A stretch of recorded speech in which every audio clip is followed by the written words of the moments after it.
Screen पर इस video को देखिए। ये वीडियो ना बड़ा चर्चा का विषय बना था क्योंकि अर्दोगन को इतनी तवज्जो दे रहे थे डोनाल्ड ट्रंप की, पूछो मत। डोनाल्ड ट्रंप ने कुर्सी खींचकर बिठाया, फिर कुर्सी एडजस्ट करा उनके निकलने के लिए। अर्दोगन भी मनी मन सोच रहे होंगे कि वाह क्या ट्रीटमेंट मिला है मुझे। लेकिन 48 घंटे से 72 घंटे के बीच में ही डोनाल्ड ट्रंप ने अर्दोगन को बड़ा झटका दिया और भारत की बहुत बड़ी मदद कर दी है। लेकिन अब भारत को भी चौकन्ना रहने की जरूरत है। जानेंगे क्या हुआ है। और सबसे ज्यादा खुश इजराइल और भारत ही हैं इस वक्त। जियोपॉलिटिक्स में बहुत कुछ चल रहा है, हमेशा की तरह जानने को मिलेगा बहुत कुछ। आइए जानते हैं इन खबरों को विस्तार से। डोनाल्ड ट्रंप जब अर्दोगन से मिले तो एक चीज आपने नोटिस करा होगा, डोनाल्ड ट्रंप ना उस दिन पूरे दिन अपने कोट में एक एरोप्लेन का निशान लेकर घूम रहे थे। ये पिन लगाए हुए ये घूम रहे थे। आपको बता दूं, कभी भी इतने बड़े जो लोग हैं ना, इतने बड़े लेवल के, ये कुछ करते हैं या कुछ अलग होता है ना, तो ये एक डिप्लोमेटिक संदेश होता है। और यहाँ पर जब ये फाइटर जेट लेकर घूम रहे थे तो उस समय चर्चा होने लगी। क्या चर्चा होने लगी कि डोनाल्ड ट्रंप ने ये क्या संकेत लगाया हुआ है, क्या मैसेज देना चाहते हैं। अब अर्दोगन ने इस मैसेज को ऐसे समझा कि मुझे F-35 मिलेगा, मैं यहाँ पर बात करने के लिए आया हूँ F-35 के लिए, और यहाँ पर Donald Trump F-35 fighter jet को महत्व दे रहे हैं। तो यहाँ उन्होंने संकेत दिया है कि हम इस पर आगे बढ़ेंगे। और पाकिस्तान ने कैसे समझा, क्योंकि उस दिन पाकिस्तान ने भी मुलाकात करी थी और शहबाज शरीफ ने ये समझा कि F-16 फाइटर जेट के लिए बात हो रही है। और कुछ लोगों ने सोशल मीडिया पर ये समझ लिया, खास तौर पर वो होंगे पड़ोसी मुल्क के ही, कि ये जो फाइटर जेट लगाया है उन्होंने पाकिस्तान के समर्थन में लगाया है। सबकी अपनी अपनी राय थी, लेकिन डोनाल्ड ट्रंप अभी ऐसे मोड में चल रहे हैं ना, जिस मोड में अच्छे अच्छे दोस्त और अच्छे अच्छे दुश्मन हैरान हो जाएंगे। स्क्रीन पर इस वीडियो को देखिए। जब अर्दोगन पहुंचे, बहुत ही बढ़िया स्वागत किया। अर्दोगन की कुर्सी खींचकर अर्दोगन को बिठाया, और न सिर्फ इतना बल्कि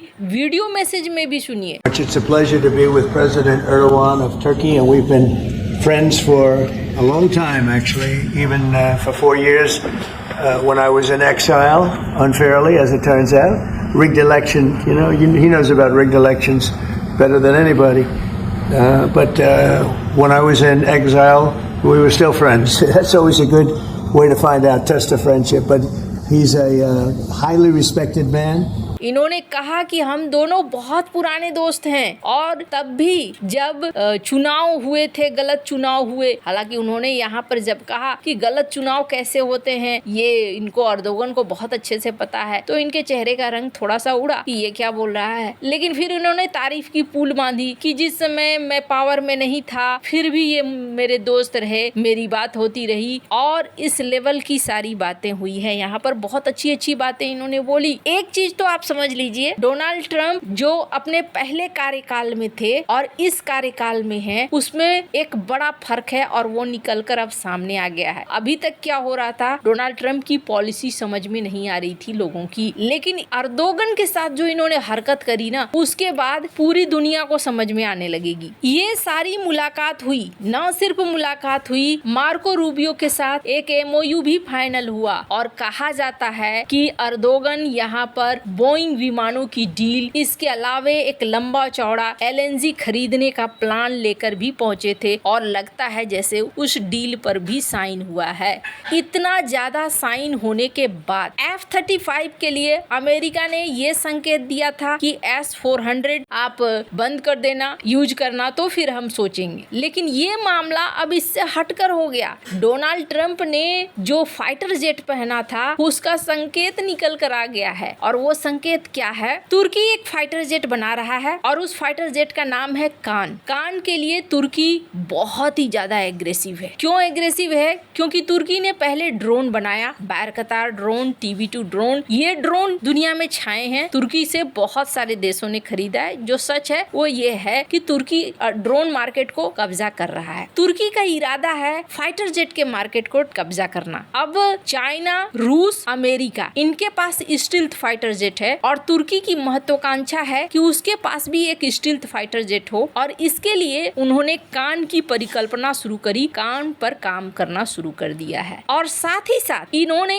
इंजन के लिए किसे चुना? इन्होंने इंजन के लिए चुना जीई को, और जीई को इन्होंने करीब $7 अरब का डील फाइनल किया। जी के साथ F110 इंजन के लिए इन्होंने डील फाइनल कर लिया और कहा कि ठीक है जी, अब हमें यहाँ पर मिलेगा, एक तो F404 भी मिलेगा, F1110 भी मिलेगा। साथ ही ये भी कहा गया कि हम चाहते हैं कि आप इंजन के पार्ट्स भेज दीजिए, नेशनल लेवल पर हम असेंबल कर लेंगे। ये सारी डील फाइनल जीई के साथ हुई थी, लेकिन अब अमेरिका की कांग्रेस ने इसमें रोक लगा दिया है और कहा है कि नहीं, हम स्टील्थ फाइटर जेट कान के लिए इंजन नहीं दे सकते हैं। तुर्की बुरी तरीके से बौखलाया। विदेश मंत्री हाकन फिदान ने इस कदम की निंदा की और कहा ये तो गलत है, ये जानबूझकर बाधा पहुंचाया जा रहा है, ये अच्छा नहीं है। अब यहाँ पर तुर्की को बड़ा झटका लगा है। 48 घंटे भी नहीं हुए और यहाँ अमेरिका में सीधे पलट गई बात। अब यहाँ तुर्की क्या अपना इंजन बना रहा है? तो तुर्की एक प्रोजेक्ट पर काम कर रहा है, TR मोटर नाम का प्रोजेक्ट है, लेकिन 10 साल लगेंगे। भारत के लिए ये अच्छी खबर भी है और भारत के लिए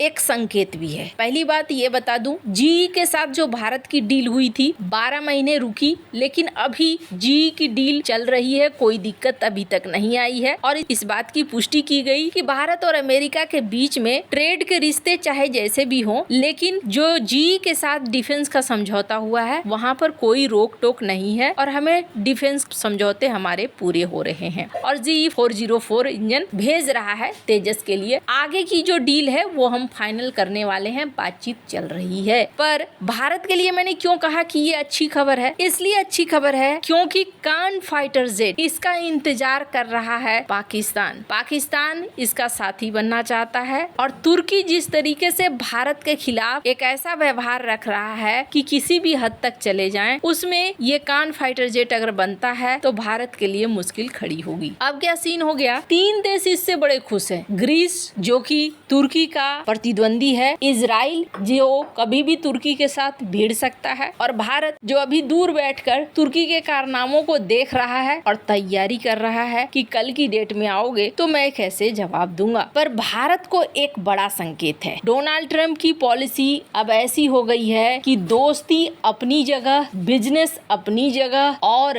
राजनीतिक फैसले अपनी जगह, सैन्य समझौते अपनी जगह। डोनाल्ड ट्रंप का पॉलिसी अभी यही चल रहा है, वही किया जाएगा जो अमेरिका के हित में होगा। अब अगर कान का इंजन रोका है तो इसके पीछे अमेरिका ने यही कहा है कि ये इंजन हम अगर देते हैं तो हमारी बौद्धिक संपदा चोरी हो जाएगी। साथ ही साथ नाटो के लिए जिस तरीके से तुर्की करता है, थाली के बैगन की तरह कभी इधर कभी उधर, तो ये हमारे लिए सही नहीं है। ऐसे में हम इंजन नहीं दे सकते हैं। संकेत भारत को ये है कि कल को तेजस के इंजन के लिए भी अगर ऐसा कुछ आ जाए तो कोई बड़ी बात नहीं होगी। भारत को इसलिए अपना ऑप्शन जल्दी तैयार रखना होगा। आपको क्या लगता है इन सब मामले में? आपकी क्या राय है? कमेंट कर जरूर बताएं। जल्द मिलते हैं अगले वीडियो में नई खबर के साथ।